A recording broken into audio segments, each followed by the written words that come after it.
Hey, I know, like, you know where I'm at, like, hey, Jeff, no, I got you, brody. Look, hey, let's go, hey. What is it?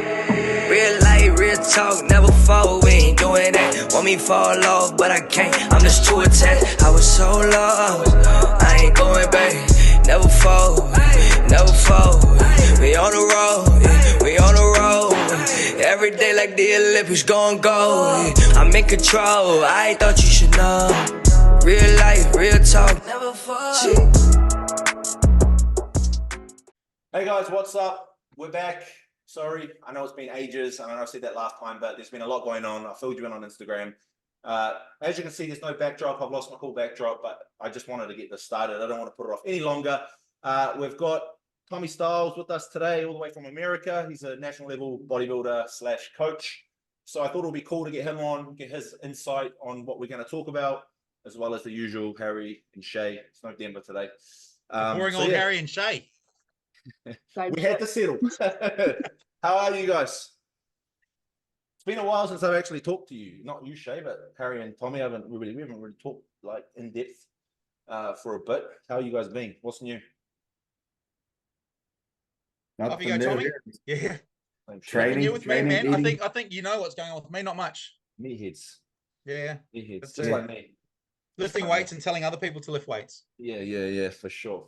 So I don't want to spend too long on this first part, but I thought it would be good to just kind of go over it, because it is something that a lot of people are going to be, trying to figure out soon, especially people who haven't competed before, but even people who have. So for us in New Zealand, I don't know what it's like for you, Tommy. I know your shows will probably start sooner. Now, it does with other federations, but with the NZIFB, the shows start on the 3rd of August, and they run more or less every week. There's some weekends that are missed, but more or less every week until the 26th of October. That's when Nationals is, and that's when the pro cards are given out.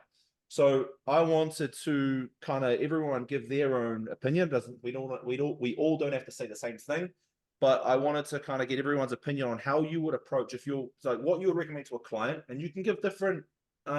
It's obviously going to be different for different people. There's going to be some people who just want to do one show or whatever, but if your goal is to do nationals and peak at nationals, how would you guys approach that with the client or with yourselves?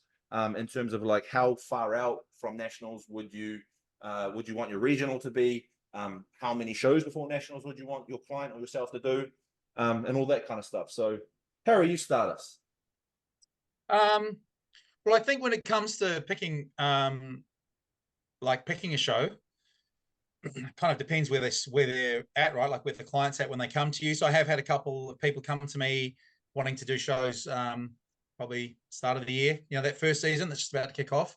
And I'm like, no, maybe our best bet is to get towards the end of the year.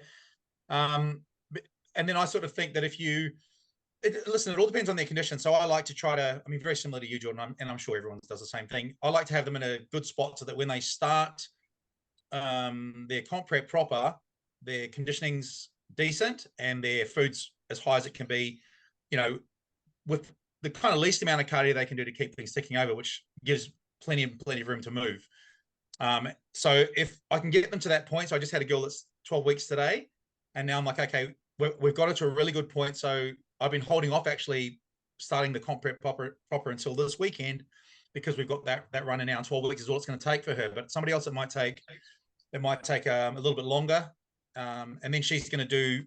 I like to count back from the first show, because if you don't nail the first show, there might not be a second or a third or anything. So just count back from the first show. So she wants to do that show, and then if that goes well, she might do national. She might do something else. But yeah, that's kind of how it's all dependent on the client. But I think all things being equal, if they're in great shape, 12 to 16 weeks is a good period to start their proper comp prep.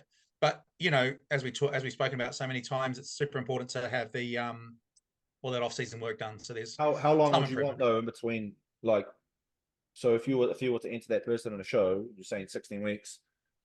Like how like what in terms of the regional, how close to nationals would you want it to be? I think 2 weeks. 2 weeks is ideal. Yeah. 1 week's a little bit too. I think it's a little bit too close. Yeah.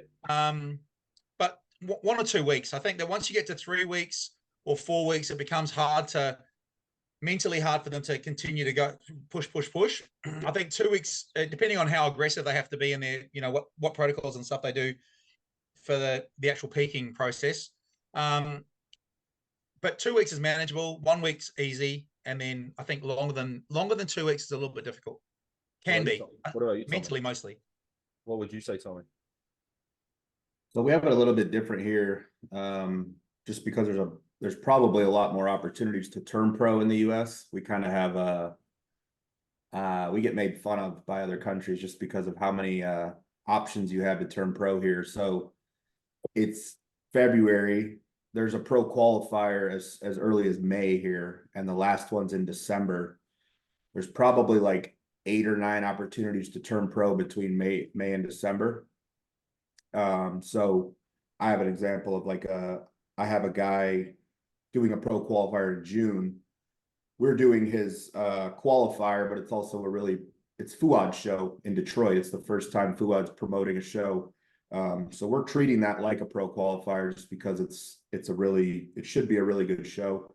Fuad's probably going to put a lot into it as far as the promotion of it, but that's like 9 weeks before his pro qualifier attempt. So the way I'm treating that is, I know he'll only get better from the first show to the second show, but he'll catch a rebound before we need to bring it back down for his pro qualifier.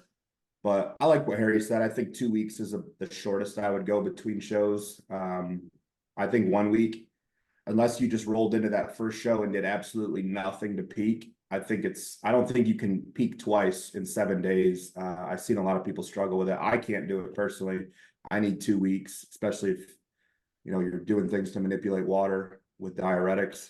My body takes a week to recover after that. So I took a week to get the water off after regionals last year as well. But like 7 days, it's the weight back.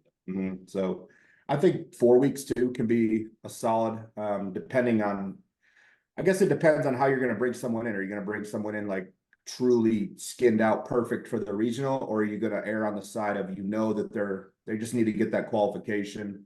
I hate the term warm-up show, but maybe they're only going to be 85-90% at that show, and you're going to come into the national show or the pro qualifier on point. I think context is king when you're talking about competitor to competitor, but if it's someone's first time doing a national show or a pro qualifier, probably from a psychological standpoint, you'll want them to nail their best look at the regional and then go into the pro qualifier with like a bunch of momentum. Sure. I think I've always been a believer in because I've myself done 5 weeks and it was so hard mentally, and I know how hard I can push myself. So I know for a lot of people, they just won't. If they truly bring it to the first show, it's just not gonna happen. But when you said 9 weeks, that's a whole different ball game, because like you said, you can rebound, and that can make the second package be so much better. You like if with that rebound. So, and it also, you get that mental relief as well. It's not all physical. So I think there's like a line in the middle where it's like, I wouldn't recommend it, same as you guys. But if you're saying like 9-10 weeks, I think that's fine for most people. I'm the same. I think basically 95% of my clients, probably 90%, sorry, are doing the Wellington show, which is 3 weeks from nationals.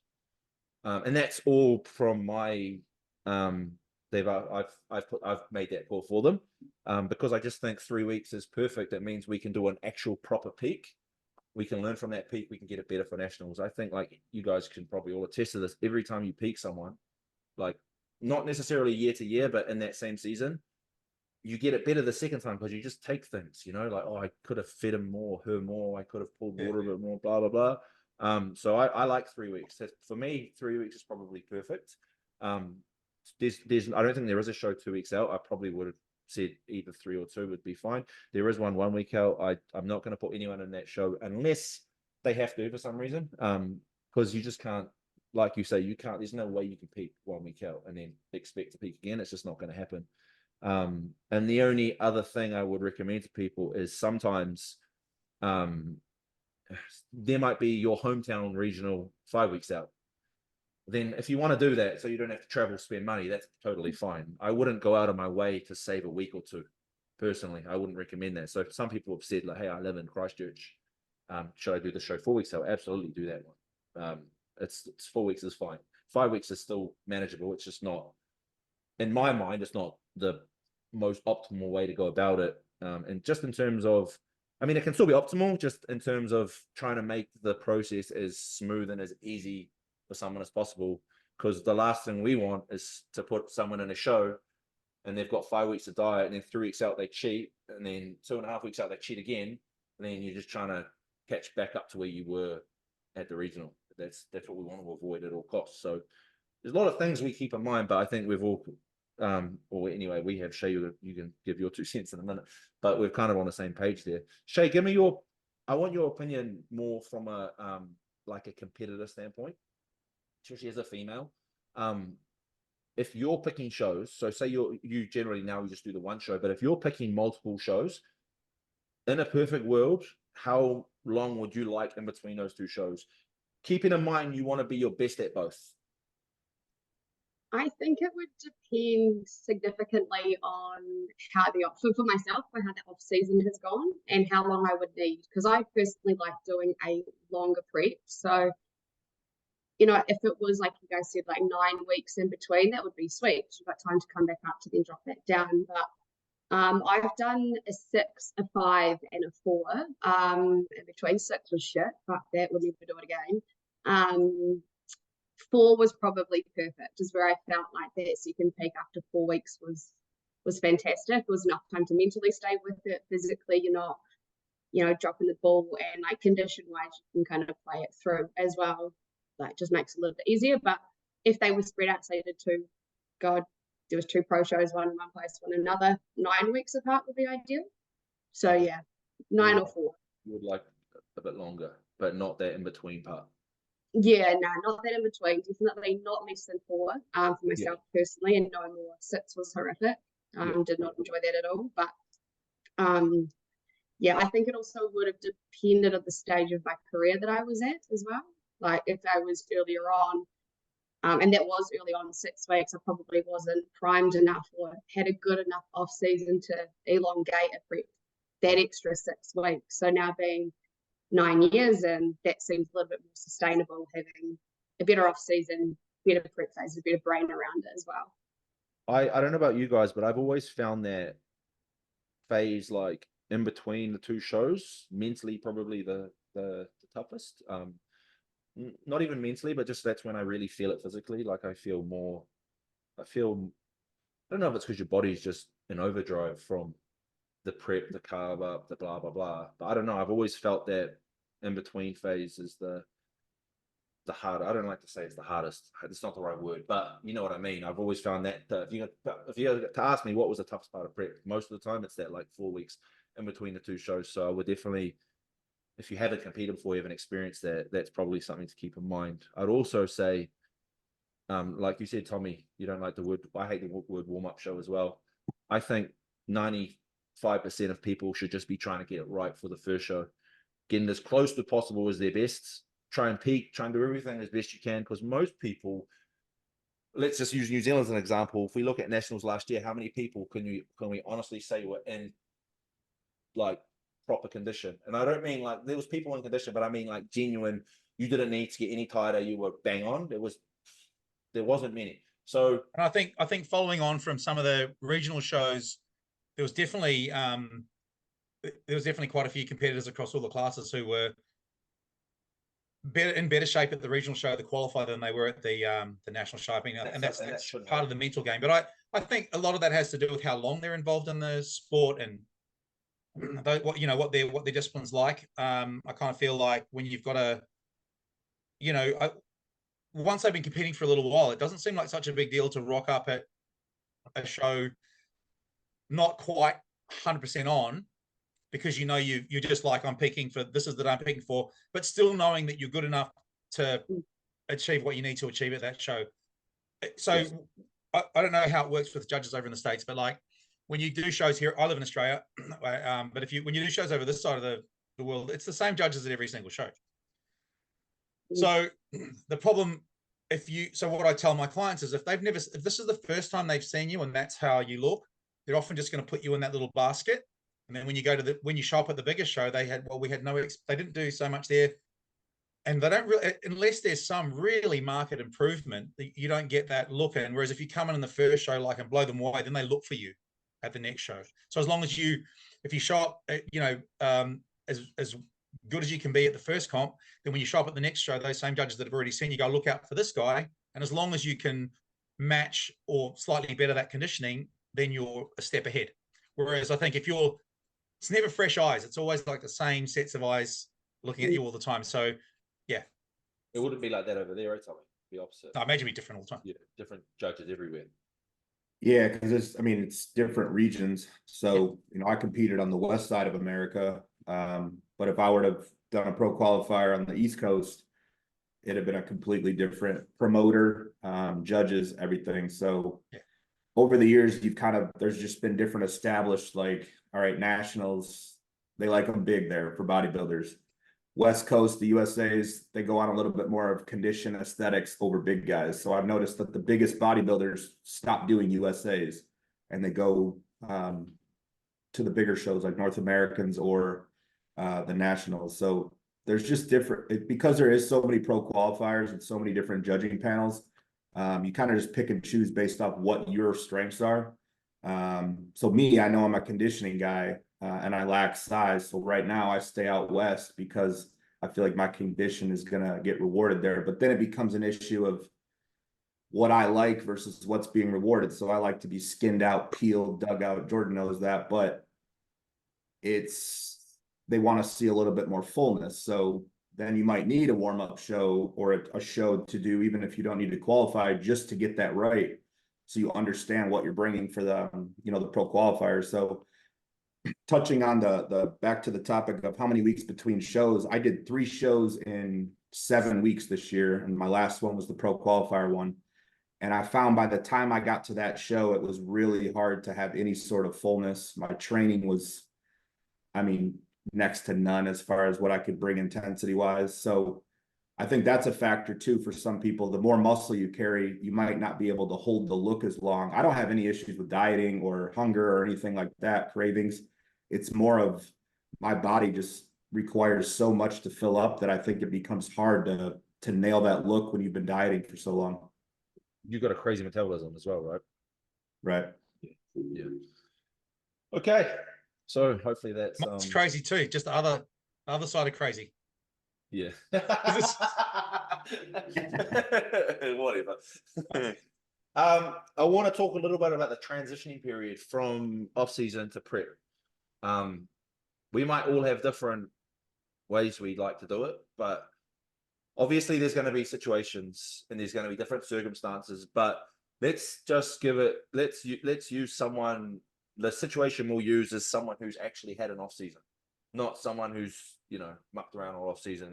They've just been chasing their tail. So we'll use the example of someone who's done an off season. It doesn't have to be perfect, but they've made some progress. They've built their food up, and they're just now looking at, okay, well, I'm 30 odd weeks out or whatever it is.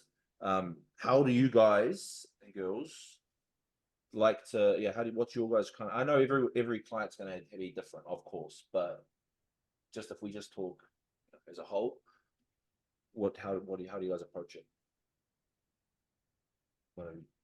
Tell me, start. I think I like to get people moving early.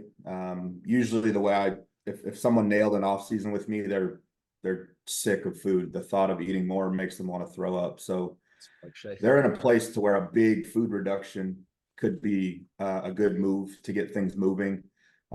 It's going to give them a break from food. They're going to see some changes visually early. And then that might set up something to where, depending on the timeline, say 6 weeks after that, if I got them moving and we were ahead of schedule, then we might be able to maybe either add food back in, lower cardio. If I started, I gave them more movement and cardio to start the prep. I kind of like to be aggressive when body fat's higher. And that way in the prep, that might lend itself for like, you're still dieting, you're still cutting, but it might be more of like a cruise because I was more aggressive in the beginning when body fat was higher. knowing I got the PED structure if it's someone who is enhanced. But even if it's a natural, that the same thing applies. I'd like to start them aggressive early and then create time for like a maintenance, maybe 3 or 4 weeks, to where then we could gear up to then push back into a deficit. So my transitions are pretty abrupt. I like to pull a lot of food because, like I said, if someone nailed an off season with me, they're welcoming it. They're done eating. Did you say you would cruise later in prep or at the start or before? Later in prep. So I might start like the first 6 weeks are pretty aggressive as far as, like a big calorie cut. And then I might do more cardio, and then that might lend me the opportunity to pull cardio back and maybe adjust calories based off. It's just going to depend on how much body fat they carry. But the idea there is that it's just going to create more buy-in to the process, because I think the last 10 weeks of a true off season, I think most people will agree that it's brutal. It's hard to keep shoveling food when you don't want to eat anymore.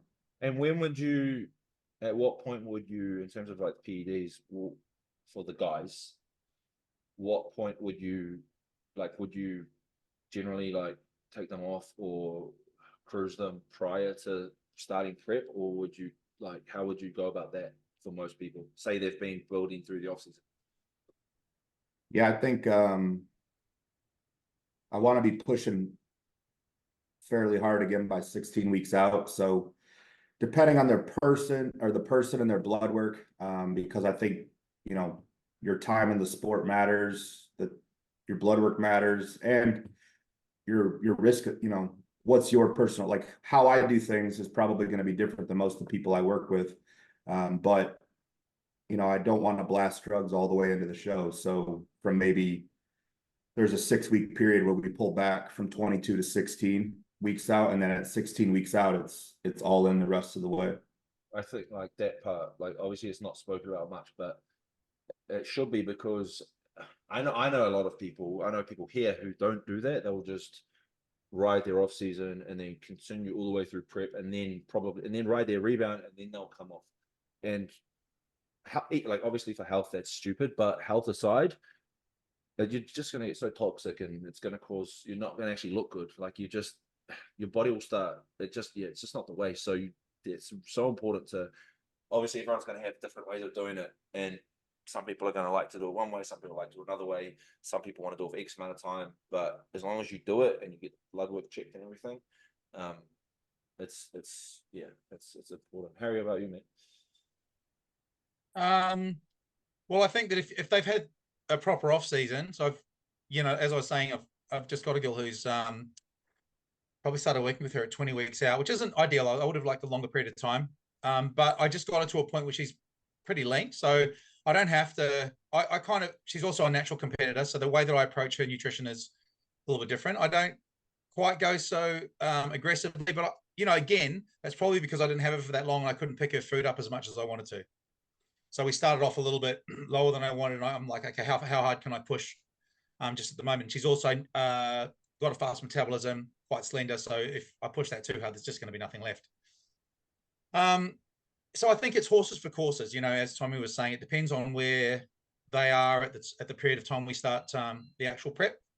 And again, for me, it's a different approach if they're enhanced or if they're natural. Because if they're natural, I'm probably going to want to be more gentle in the transitions and the changes, so they can maintain a bit more muscle. Again, I'd like them to be a lot leaner in the beginning of that process, because then you don't have to push as hard the whole way through. But and I like to have as much room to move. I mean, I feel like if you're doing a lot at the start, you wind up doing a whole lot more at the end. But that also, again, it depends on where they're at. So, if somebody comes to me and they're enhanced, then you can, I'll tend to be pretty aggressive in the beginning to get body fat off them, because you've got all those things in place to help them retain the muscle. But yeah, I think it's literally just to the individual.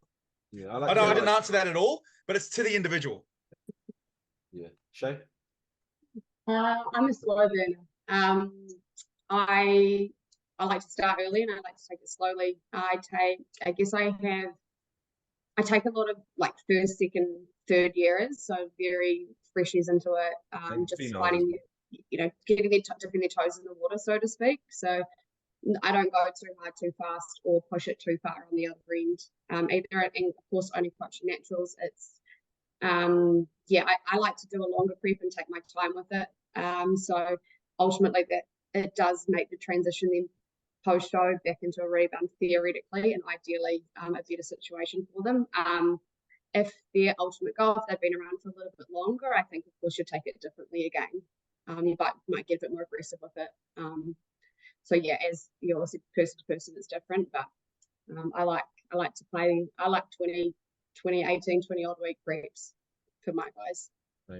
I think the only thing, one of the things I'll add, which you guys probably do, you just didn't say, is I like there to be a phase in between off season and in between prep where it's just like stability, and we get like a month of like just nothing changes. And look, for some people that's already been, they may have done the last 10 weeks like that in the off season, but there needs to be some period where it's like I call it like the pre-prep period where it's just priming, and then your body's so used to it's just holding, it's just there, and it's kind of like starts to recomp a little bit, and then you start pulling, and it's like now everything starts to happen. Now, in terms of the aggression for me, I probably would say honestly, I don't think there's much difference in how I would prep a natural versus someone that's enhanced if they've had a proper off season and they've actually followed the plan year round. Because I find if you do that, you don't need to be super aggressive. Like there will be periods where you have to push hard. Shea, you can attest to that, but it's not going to be for long. Like it'll be like push you and then bring you back up, push you, bring you back up. Whereas if someone hasn't had a good off season, super out of shape, you're gonna have to push. And obviously, if you do it to someone who's a genuine natural, it's very hard to keep their. Some people can do it just because their genetics will carry them, but yeah, it can be very hard. So I think to conclude this part is if you're an athlete and you're wanting to compete, like you do need to have that. You do need to have some form of off season, and then prior to the off season, you just need to let it stick. If there's no period where you let it stick, it's just going to come off. It's going to come off easier than it came on, and then you're going to diet it off. So yeah, and then like you guys are like a longer prep. So generally, my rule of thumb is 20 weeks for most people, male and female. Obviously, I prep probably a lot more females than males, but especially with the girls, I like to have longer for multiple reasons. Can also be harder to get a female in shape than a male. You typically can't be as aggressive, I find. The physique just doesn't respond the same or look the same. I think it's, they're better to be fed, but that's a whole nother topic. But yeah, so I think we all just talk mumble jumble then, to be honest, but I feel like we got our points across. Basically, like we all like long preps, have a period in between, have a good off season, and you'll be fine. Because the thing is, there's so many variables that lead to exactly that lead to that starting point, right? Like, I mean, I feel like if I've been working with somebody since the show they did last year, then the amount of time that I need to start pushing them, you've got a lot more space. You've pushed them to a really good spot, and then they're just ready to go. That's an easy ask, but a lot of the time you're getting somebody in there. It might be 20 weeks out, but you're thinking, oh, we've just got like this whole 20 weeks is going to be full of work. There isn't going to be a break here. It's just going to be push. And then if you get some of those, guys and girls that have been pushing a lot of PEDs that whole time, and then you get them in there at that point, you're like, oh, it's a really hard thing to get their bodies to continue to respond and continue to move. So yeah. I had a girl a few years ago, and she didn't compete in New Zealand, but she came to me and she had been smashing it for about 12 weeks, and she was 20 weeks out, and her body fat was quite high. So it was like, hey, we need to start dieting tomorrow, and you need to come off all your stuff because she can't run all the way into the show. So she came off everything, and then we started dieting her, and her weight was just like dropping like crazy. But she was getting leaner, but it wasn't like she wasn't getting as lean as the scale was saying. So he's just losing fullness, muscle, and all that shit. So same with guys, even more so with guys, I feel. I think females are more switched on when it comes to this because they're just the immediate risk. The immediate risk is a lot greater for a female than a male.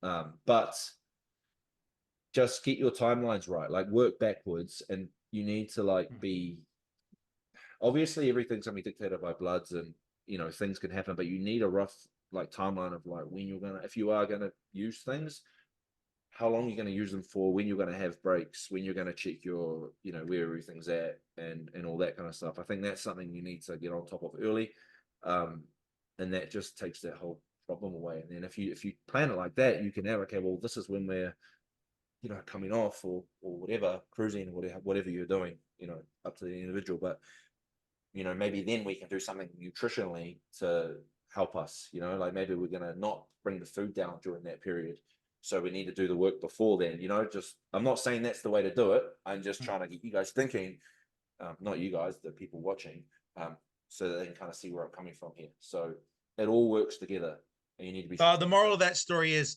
if you've been running a whole bunch of gear since last year, all through your off season, try to give yourself a bit of a rest before you start your prep. Is this where we're at? Yes. I feel like that's take your health. That's something. So that otherwise you're going to get no response, right? I just mean if you plan ahead, when you do come off, you can like work your diet, you know, to try and hold your muscle. Not, you don't want to be trying to fucking come off and, oh my God, I have to frantically lose body fat, because you're going to lose, you know, all your muscle you've put on anyway. So anyway, next segment.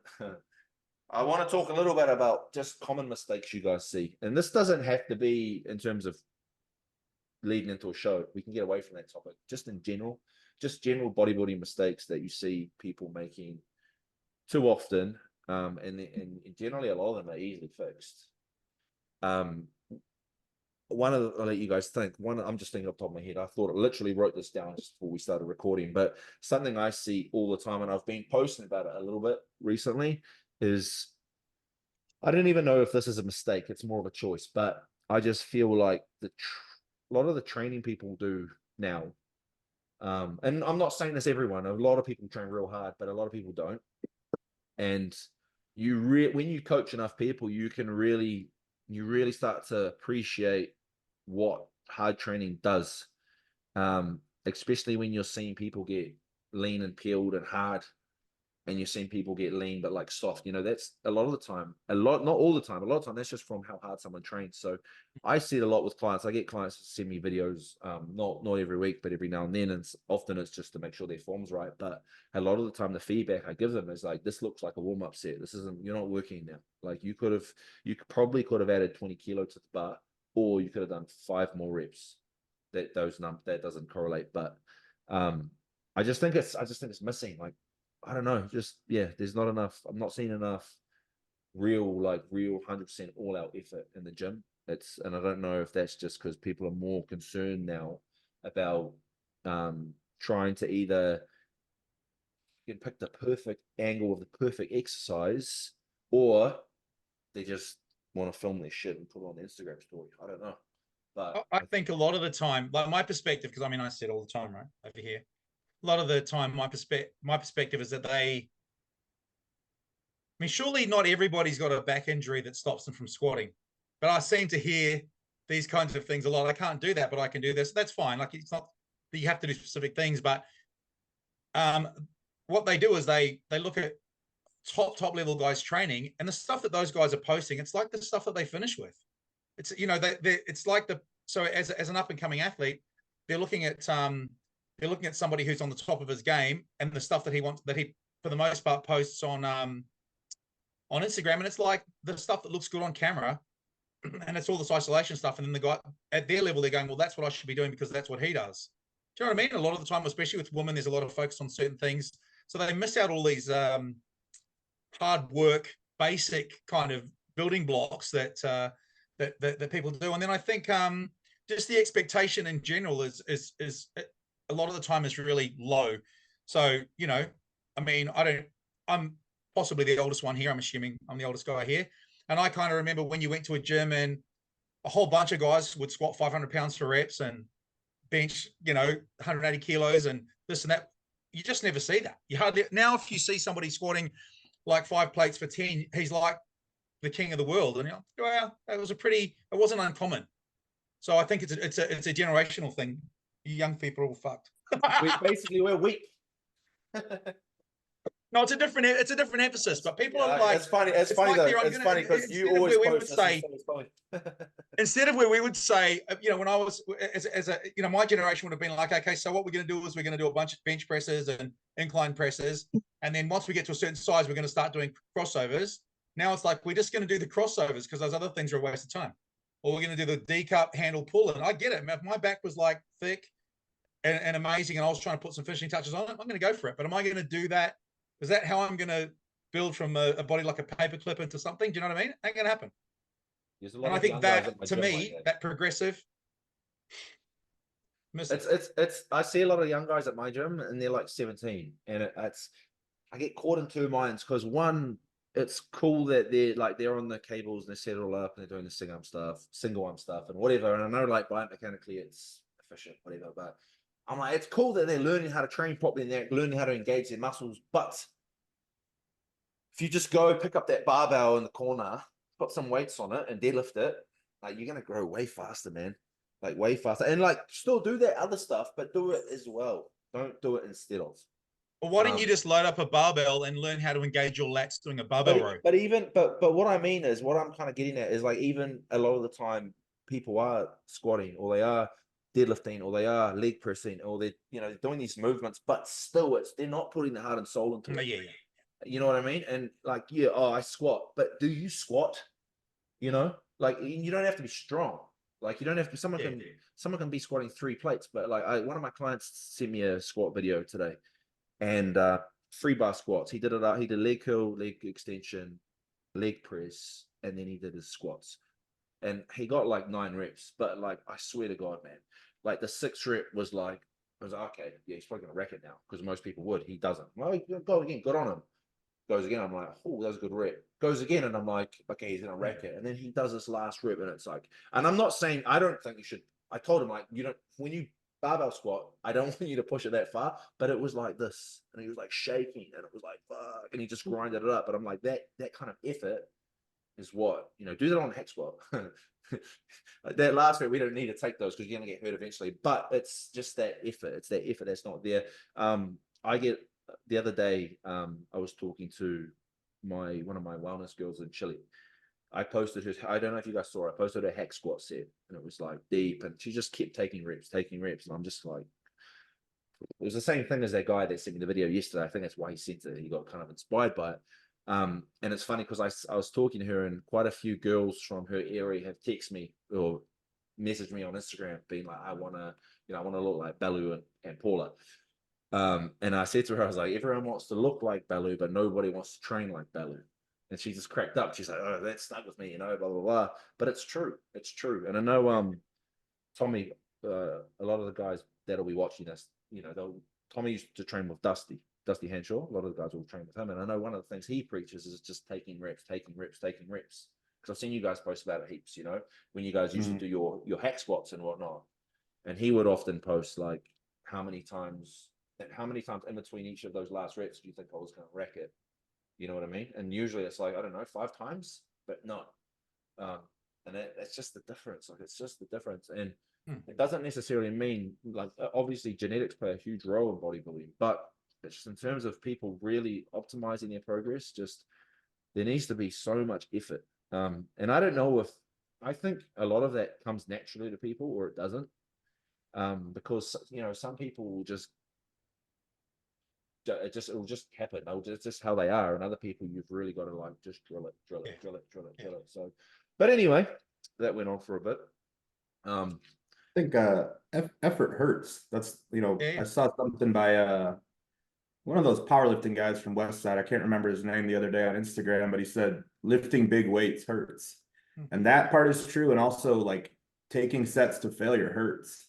I have two leg press sets and 1 squatting set on my leg day on Friday. And it's not the weight that scares me. It's how far I'm going to take that weight to failure. And I just want to, at 32, I just want to get out of it injury free, but also I just want to get out of it, knowing I did everything I could. And then I start thinking about next Friday, probably by, Monday of next week, I'll start thinking about Friday's leg workout. But you guys can probably all attest to like the competitors who do the best and who require the least amount of coaching in terms of changes and all that are the ones that train the hardest for the longest, the most consistent. I have a guy who's a first-time competitor. He's going to compete in June, but he powerlifted for 15 years. He looks like he's getting ready for a national show because of how much muscle he carries, just because of his effort level for 15 years. And that's what I think a lot of people are missing. You know, Jordan, you highlighted it, is one, our attention spans are like 8 seconds now. And for bodybuilding, that's not going to work. Like, sometimes you can be doing everything right, and the thing you need is just more time doing everything right. It took me 6 years to look like a bodybuilder with my shirt off. I looked like a dude who lifted weights, but I didn't have like that type of muscle and density and the things you get when you're consistent with all the facets of bodybuilding. So the thing I see the most with coaching, because I do work with a lot of younger people and newer competitors, they want it now. But in reality, I can teach you all the things now, but you're probably 5 years away from seeing the fruits of your labor now.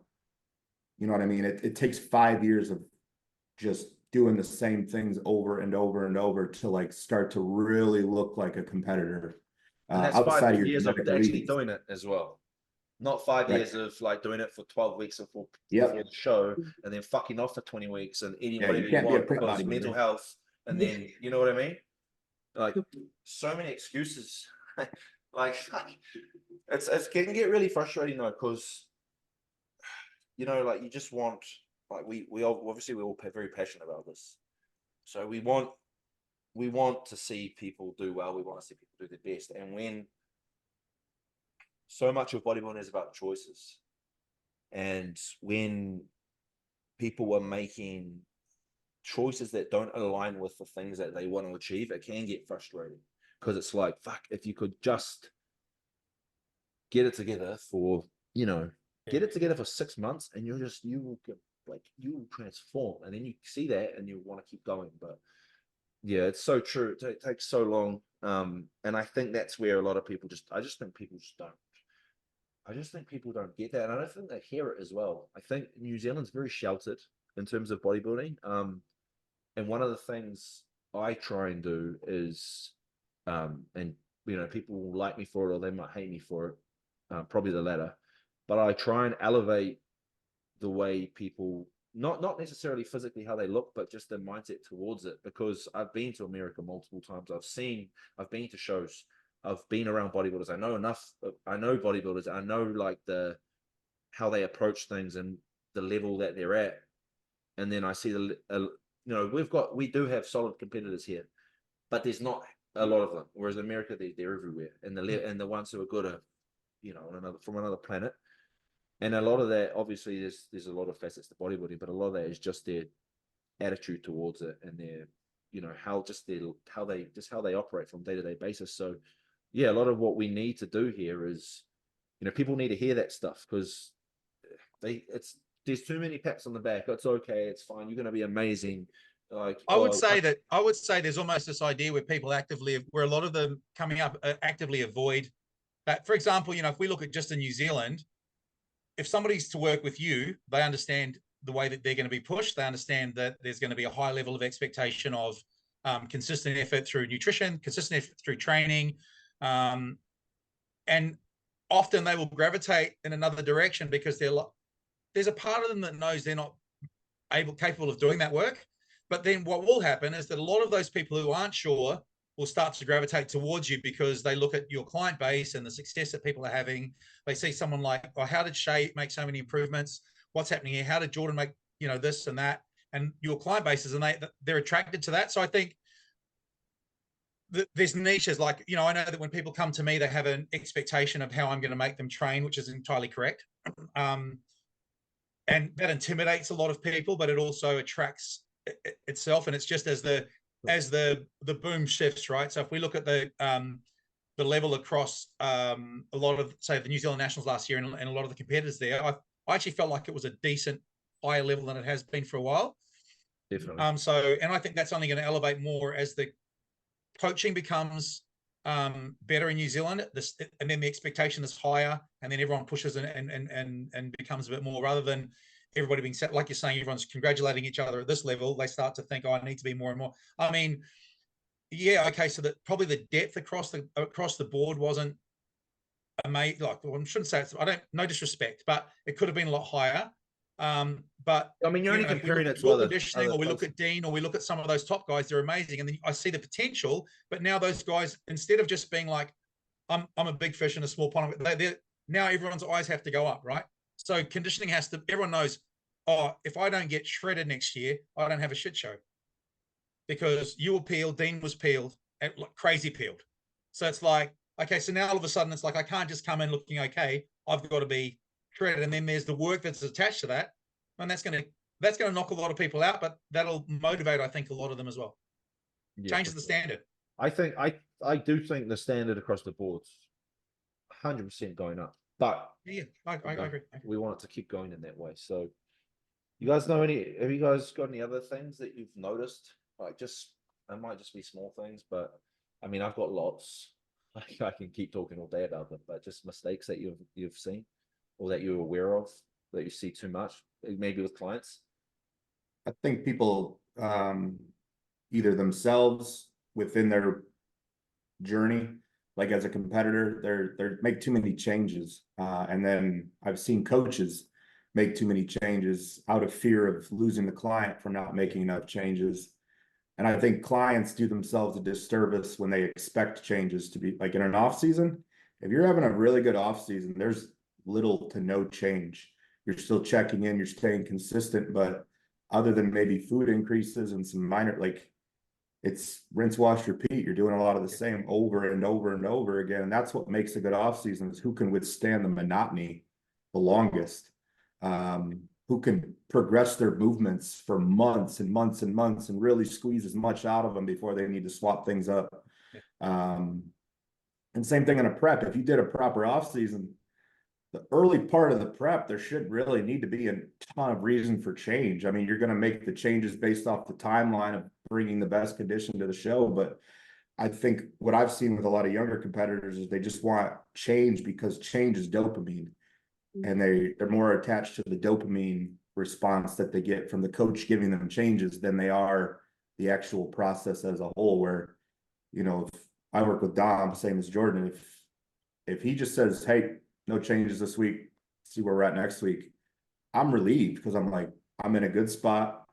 I don't have to change my meal prep. Everything's good. I can just ride out till the next update. Like I'm in a good spot. I just need to keep training hard and winning every, one day at a time.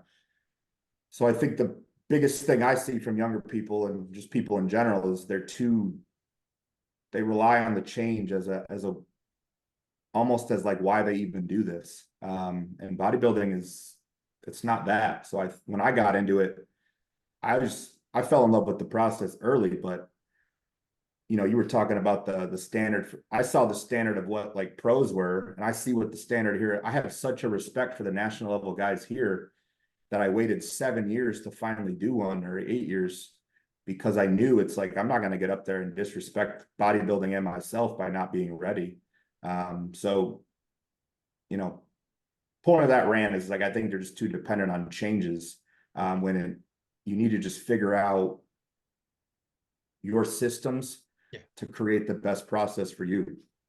I think like as a client, your mindset should be like, basically you're paying, this is how it is, you're paying your coach to get you from A to B, and how they choose to do that in terms of how often they change your stuff is up to them.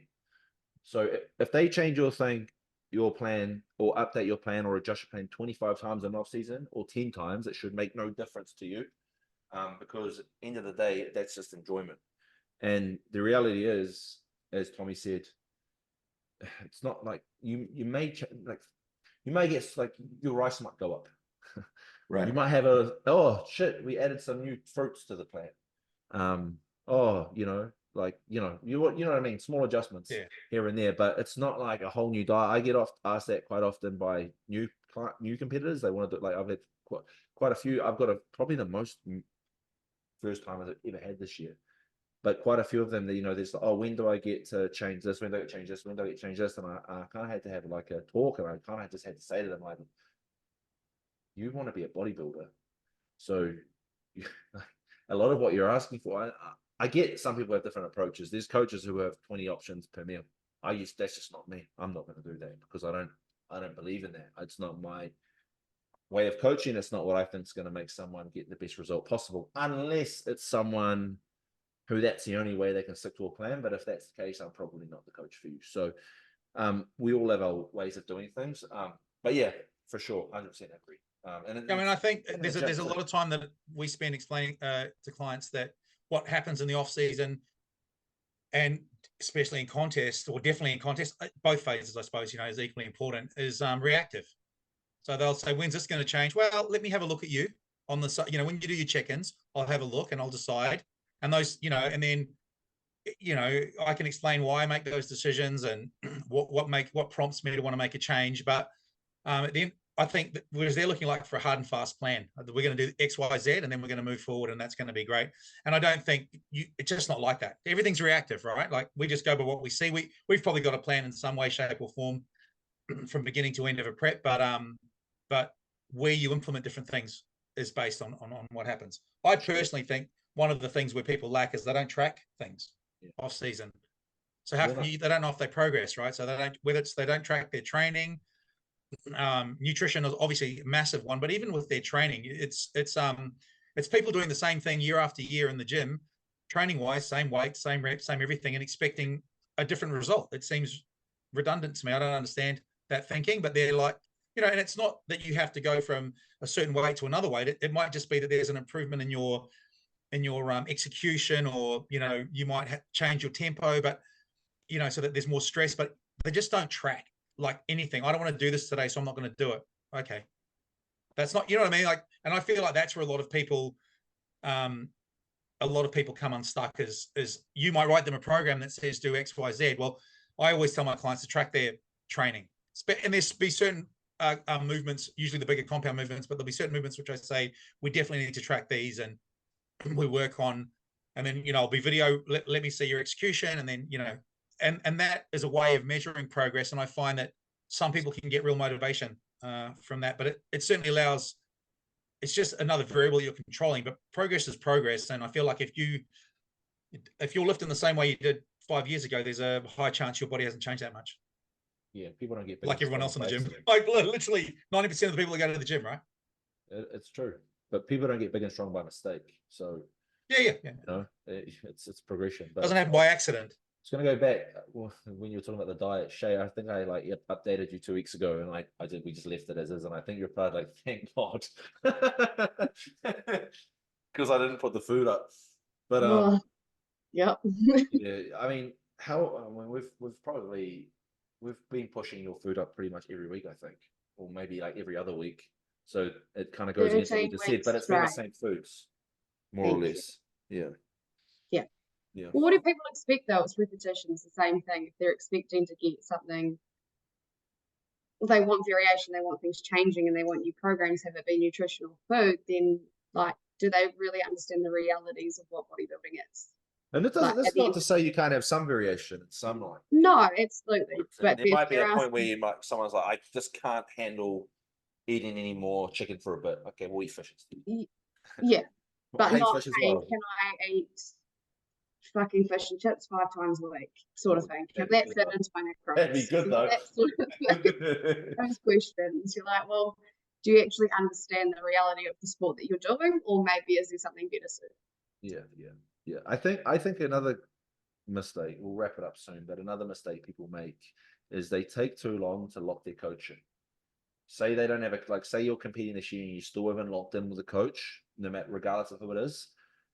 Every week that goes by is just, it's time wasted, because you guys will all agree, like the longer, like you learn so much about everyone you work with when they're serious and they actually follow what they're doing. Like, I'll give you an example. I've had some girls this off season who have really had really good off seasons for them.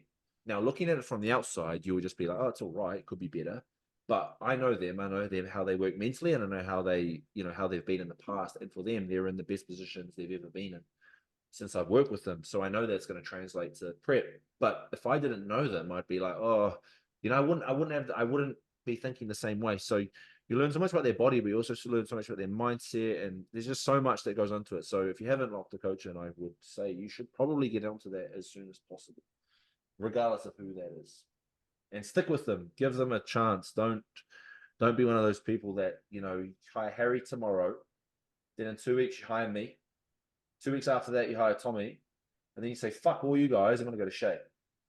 Don't be that person. And then Shea says, I'm not taking you because you're a juice head. My books are closed. I need to see the protocol. Yeah. Sorry, what's that? Guys, well, Shea, you give me I know you see lots of mistakes. You always tell me about them. Come on. I think, to be fair, the biggest thing for me that I see is social media has a lot to answer for. I think people take a nugget from this person, this person, this person, this person. They decide, I'm going to do a bit of everything and it's going to be the magic pill. And then it's not the magic pill. So they're like, well, why isn't this working for me? So they'll take another nuggets to all over the place, just to try and put the pieces together instead of just looking and saying, this is what my coach is giving me, this is what I'm supposed to be doing, I've just got to do that.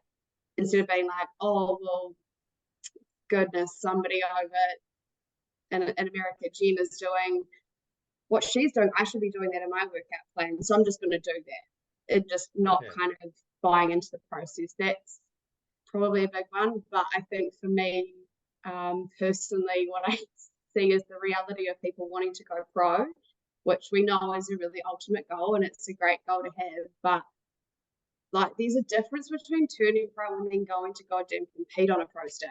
There's such a big difference. And I think, like, I guess I can personalize it. I look, when I got my first pro card, if I'd gone the following year and competed on a pro stage, that would have just been hella embarrassing. Like, just absolutely embarrassing. So the reality of what getting your pro card and then actually competing as a pro, I think a lot of people miss that boat a little bit, and just look at that interim goal, which is fantastic, don't get me wrong, but big picture, what is bodybuilding? If you want to go pro, what does that mean going and competing on the There's a reason that most pros from this part of the world, you know, our half of the world, don't do pro shows. All I heard then was, oh, when I got my first pro card, and then I got my second one. When I got my first pro card at my first show, all I'm meaning is know your strengths and know when you're not quite ready for it. It's funny though. It's funny you say this about social media, because it can be the opposite. Like, for some people, it's gonna like be the worst thing possible. They're gonna see all this information, get overloaded, and try and, like you say, try and do this. But then, like, for me, for example, I get a lot of positive reinforcement on social media. Like, when I was prepping, I would go, like, I'd see people like Tommy train, because you were competing similar time, and we talked a little bit. You were the one of the people that knew I was competing, and I was like, fuck, he's making it look easy, you know, like I would feed off that. Everyone has their moments in prep, but like, no, fuck up. It's easy for him, it's easy for you. Or Harry, when you were training during lockdown, you know, when you were doing those like early morning garage sessions, like there's just been times where, you know, you've been locked in on a goal, and I've seen other people doing certain things, and it's helped. There's been times where I've like got to the gym, for example, and I'm about to go in, and I'm like, I need to feel tired. It's like, it's one of those days where it doesn't happen often, but I don't want to be at the gym. I just got to get this done. And I'll like open my phone, and I'll see someone random will post a set of squats, and it's like the most ruthless set I've ever seen. And I'm like, okay, that's all I needed to watch. I'm ready. You know, there's been a lot of that as well. So it can go both ways. I guess my advice would be just to watch, like, just shut up and do what you're told. Pay attention to how it affects you, but also if you just follow your plan that you've paid your coach for, then that doesn't matter. You know what I mean? It doesn't matter what someone else is doing in the gym, because you're paying for your plan and you've got your own one for you. So then, I mean, let's be honest, that also depends on the coach, right? Well, it does, but it's also that's a whole other conversation. It is. Don't start, Harry. But it's the client's responsibility to pick their coach, and they make that choice. So sometimes they make that choice out of ignorance. That's unfortunate, but you know, it's an emerging industry, and everybody's, you know, people are coming into it left, right, and center. with this desire to make money, most of them don't know what they're doing. And that's not disparaging to anybody. You can look at their education background. You really only have to look at their lineup of clients a lot of the time and think, how is that person? Or, you know, we all know somebody who did one show and now they're a coach. So there's that, and that's a very hard thing to combat. But I do feel what happens. Actually, there's people in New Zealand who have done no shows and they're coaches. Yeah, well, exactly. Yeah, exactly. But then there's, you know, I think that's for first time competitors. Those coaches don't usually retain past the first show, because that competitor goes to their first contest and goes, why am I so woefully unprepared for this situation? And then they look at another coach who's got like a whole host of decent competitors and goes, oh, maybe that's what I need to be doing. Or, you know, so there's a whole lot of things about it. And I understand why a lot of people are a little bit sort of, you know, flighty. But then I think a lot of the times the person that has 10 different coaches is the person that is looking for doesn't realize exactly how difficult it's going to be, and then is looking for an easier way. And we see it all the time, whether it's they change coaches, or they think that, you know, pharmacology is the answer or whatever. And I kind of feel like, you know, they don't train hard, so they compensate. They think that's not about the training. Those are the ones who say, oh, it's not about the training, it's about the gear. Or it doesn't matter how strong you are. Well, no, it doesn't. But it matters how strong you are relative to how strong you were. I mean, because that's, you know what I mean? And I think there's a lot of those things that happen. But that's, you know, I think it's definitely getting better, because I think the standard, it's very easy with social media. What social media does allow is it allows people to see who's putting good bodies on stage. I mean, I think it matters less what the coach looks like and as to what their clients look like. So when somebody says to me, what is this person like as a coach? What do you think this person's like as a coach? I'll say, well, just have a look at across the board what their competitors are like. And if they can show you a wide range of competitors that are doing super well and everyone's great, that, you know, that their average standard is high, then that's a good coach. And I feel like, because not everyone's going to be good. But if you're looking at a guy and he's got, you know, 40, 50, 60 clients and one of them's good, then that's probably not the best indication of, you know, his ability. Well, it's a good indication of his ability, but it's not the best sell for him. Yeah, and I just want to quickly touch on one more thing, but just Yes. before we move to the subject. But you said, like, you know, people have 10 coaches looking for the secret, but there will be the rare case where some people just get really unlucky with their choices. So it's really important to also like do your homework before. There's one more subject I want to touch on. Does this give me an idea before we turn it off? But Tom, were you going to say something? Yeah, I think with social media creating all this access, I don't think it's that hard to find a good coach if you like do your homework. Like if someone was looking to hire me for a coach, as a coach, they can message multiple people that I've shared that I work with, like get the lowdown on me. And if you message 3 clients of a coach's and he's like, well, he doesn't respond to my check-ins for like 4 days, he's kind of a dick. I really don't like why would they still be working with me? I'm glad he's saying it.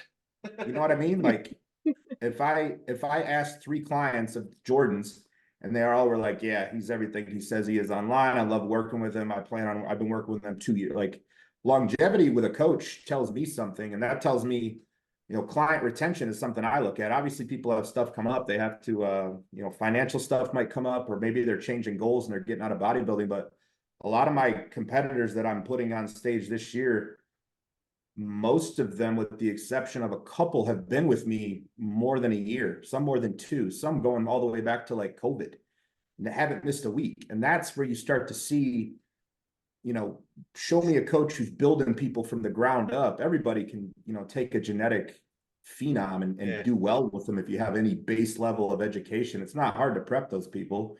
So, you know, when you're looking for a coach, look for someone who is also a leader, but who's actually building people from the ground up, who might be more of in line with where you're at. Don't look at a coach who's taken somebody who's already a pro and helping them win a pro show. That probably might not apply to you. And that coach might not be that willing to be as patient with you for where you're at. Yeah. Because I was going to segue into like because we've talked about coaches before, and I was just going to segue into what would the main things, you know, if you were to look for a coach right now, so you didn't have one, what would be the main things you would be looking for? And that's a huge one, because I was talking to a young guy not so long ago, and he was talking about some real big name coaches in the States. And I just said, I'm going to be honest with you, bro. They're not going to give two shits about you. Like, they're not going to like, look who they're working with. You know, that's just the reality of it. Like, and look, it's not always going to be the case, but a lot of the time it was. And the people he was talking about as well, I know through other people that have worked with them, I know how it is. Like, you just don't get, you know, there's levels to it. And those real big names, they're, you know, they're putting like multiple people on the Olympia stage in open bodybuilding class. So you just got to be realistic. You're in your second year competing. You don't think the South Island Championship guy in the juniors is just not is their priority? Nah, I don't. But obviously there's more, you know, there's more things to think of than that. There's a lot of things, you know, like, but you guys have pretty much summed it all up. And I think, like, I encourage people all the time, if they weren't worried, like, don't message me and ask me how I am as a coach. All you have to do is go on my Instagram, and I post all the time. Go talk to the people, like Tommy just said, go talk to the people I'm posting and see what they say, because I'm also not the kind of person who's going to try and sell myself to someone. Yeah. Like, sometimes I'll get messages and I'll be like, what makes you different, blah blah blah, and I'm not going to do that. It's just not me. Either we're going to do work or we're not. You've seen my work, go talk to my clients and they'll give you an honest, review. And I think that's a good strategy if you are serious about hiring someone, because a lot of the time as well, when you're picking a bodybuilding coach, you're not thinking, I'm just going to hire you for the show. You're thinking, I'm going to hire you for the next 3 years. So That's how it should be, but I find that it's because change is exciting. Like I said, getting a new plan, starting with a new coach, that's the honeymoon phase. Everything's exciting and it's new.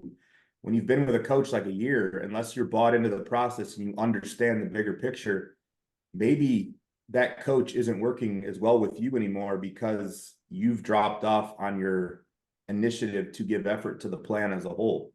I find that more the case than, there's obviously really shitty coaches and they stand out. It's easy to spot one.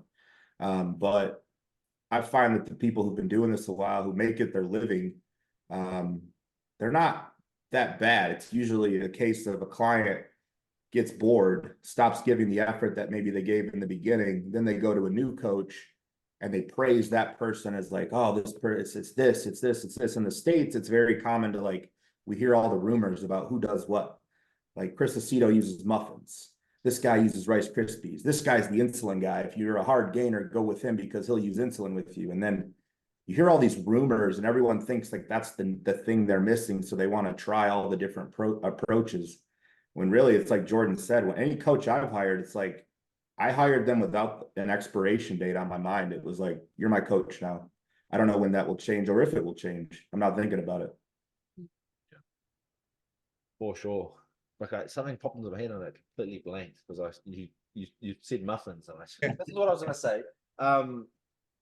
Sometimes as well, I just think people need to be self-aware, because I get a lot of inquiries and the first thing they'll do is like talk shit about the coach they had and talk about why the coach was bad, why they didn't care, how they were slow to do updates and blah, blah, blah. Sometimes I know the coach that they're talking about and I'm like, this doesn't sound right. Sometimes it does. But then I start working with this person and I'm like, a month into the plan, I'm like, I can see why they stopped caring, because you don't care. So you need to actually, you haven't followed the plan 100% once, one week of a month, you haven't been 100% after talking this big game. You've missed meals, you've missed training, I get some things can happen. There's going to be, especially if you're not in a comp prep, things are going to happen. But for the most part, it should be on. So don't just be one of those people that's just going to look to play the blame game, because you're the person that the coach that you hire or whatever will see through it eventually, and then you'll go to the next person. And also, if you're a coach watching this, keep that in mind, because I'm always very wary when people do this, because I'm like, well, what's going to happen when we stop working together? You're just going to talk about me and say I'm shit, when really you didn't. I've had that happen so many times. Someone hasn't. Someone's pulled out of a prep because it got hard and they wanted to quit. That's fine, wish them well, whatever. And then all of a sudden you're hearing all this stuff. It's like, that's not how I remember it going. But I mean, that's just the industry we live in. So But I'm in those situations as well. It speaks mostly on the athlete if they're jumping from coach to coach to coach. Yeah. So it kind of doesn't really matter what they're necessarily saying because they're the Yeah. one that's popping because they're trying to find the coach that's going to fit their mold rather than the mold of the Oh, process. Probably also like who they're jumping from as well. Yeah. Like, if they've had 3 great coaches and they still haven't nailed it, and they're still like, then okay, it's a you problem. You know. Yeah. But yeah, anything else? Anything else, you guys? I think we've covered quite a lot. Like, I was watching some of your training. I was watching some of your training, Tommy. I'm gonna have to lift my training game. I have to stop. I'm gonna have to stop just throwing my weights around. Yeah. Tommy, I got a quick question for you. This is totally unrelated to what we're doing, but you know when you started training with Dusty, Yeah. how much did not? I'm not talking about how like the way you trained in terms of like the movements and the execution and the volume, but just mentally. How much did your training change? Did you already train like really super hard prior, or did it kind of elevate you? Oh, it elevated me. I mean, I trained hard, but he'll even tell you because he coached me online like across the country Right. for 2 years before I moved to Arizona, where I'm at now, where we were training partners. And it's just a different to experience his level of intensity and strength in person. I mean, he's the strongest human I've ever personally been around. The things that I've seen him do with ease too. Like I joke about it because like I never had to say them like as a spotter. I could tell when he needed me close because his rep speed was slow, but it was never like he buried 10 plates aside on the hack and I had to pick him up. Like it was, he always got it. But yeah, my level of intensity, I think I just got a lot more courageous to work with loads that I never would have touched on my own or without him. Just because you don't want to be the guy that has to strip all the plates when it's your set. And it's like, well, I guess we're doing 8 plates aside on the hack and I have no idea if I can do one. I also think But that yeah. like a lot in my early 20s, I trained with a couple of enormous Kiwi pro bodybuilders, and I think when you see people doing something, it's very different. So I mean, you know, in our part of the world, we don't, you know, we're not surrounded by this. We can't go to every local gym and see another pro bodybuilder, right? So, but when you see those guys online videos, you know, back then it was videos we'd watch, and you'd see all the stuff, and you can't really relate to it, so distant. But when you're training with a guy and he's doing something absolutely ridiculous, you look at it and think, oh well, surely I can do like a little bit less than that. You know what I mean? He's doing 10, so maybe I can do 8. Versus if you only ever see a guy doing 6 plates on the hack squat, the idea of doing 8 just seems like, no, come on, nobody does that. So I think when you're training with somebody who's at a really high level, your intensity lifts, but your belief in what can be done and what can be achieved lifts as well. You know, like if there's a reason why, like, you know, when nobody ran a 4-minute mile and then one guy did it, and then all of a sudden like 10 other people did it. You know, same with 500-pound benches at the time that they were happening, and these kinds of things. It's just that somebody breaks through that barrier that everyone kind of mentally sits behind, and they go, oh wait, hang on, we can do that. You know, so I think that it would be. I mean, Dusty's a monster right now. I watch. He's one of the guys I flick through and go, oh, that's how he trains. Him and James Hollinghead. When I'm having a bad day and I feel weak, I'm like, let me watch this. Then I feel even weaker, and it makes me train hard. Yeah. I just saw James pulled 5 plates 2 weeks out. He pulled 5 plates aside. And it's just funny when you see stuff like that, and then you hear people who are, you know, under 200 pounds talking about fatigue management going into the show. Yeah. Like, come on now. Yeah. I like when I look at their page and they're saying how they maxed out the you know, I maxed out this machine, bruh. Nobody cares. Yeah, Nobody cares Yeah. if you maxed out the lateral raise machine. Put the pin at the bottom. Nice one. Yeah. I don't know, but I think one last thing we'll touch on. It goes with that, but a lot of what you guys have said has just come down to like not making excuses, just fucking doing what you need to do. Like I don't think I've ever heard Shea. Heard a lot of natural bodybuilders, especially females in the past. Not people I work with, but I've been in the industry for a long time. They'll say things like, oh, I just need to accept that I can never hit my condition because natural. I don't want to take what these girls take when, you know, apparently you can't get shredded from just nutrition and cardio. Apparently it doesn't work. Apparently. But I don't think I've ever heard her say that. Or I don't think I've ever heard her be in the gym and, you know, when I've trained with her and had to put weight on the bar and I've said, this is what you're lifting. I don't think she's ever been like, oh, but I, like, you know, it's just, okay, let's do it. You know, what's the worst that can happen?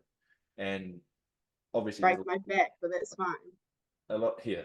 A lot of people like that. A lot of people like that, and you can relate that to a lot of things. But I just think so much positivity and so much success can come within bodybuilding and just within day-to-day life, just from not making excuses for shit and for just having a go and just like genuinely just giving it what you can give it. And I think the analogy of like a hack squat is a really good analogy because you're literally going to put that weight on the machine. You're either going to stand up or you're going to get buried. And, you know, if you get buried, oh, well, just the safety will catch you and strip it and stand back up. Roll out. You just roll, slump to the ground and roll to the side. But yeah, I just think, I don't even think this is a bodybuilding thing. I just think it's a normal everyday thing now. Excuses for so much. I think it's become easy to make excuses as well. I think so much it's almost become wrong to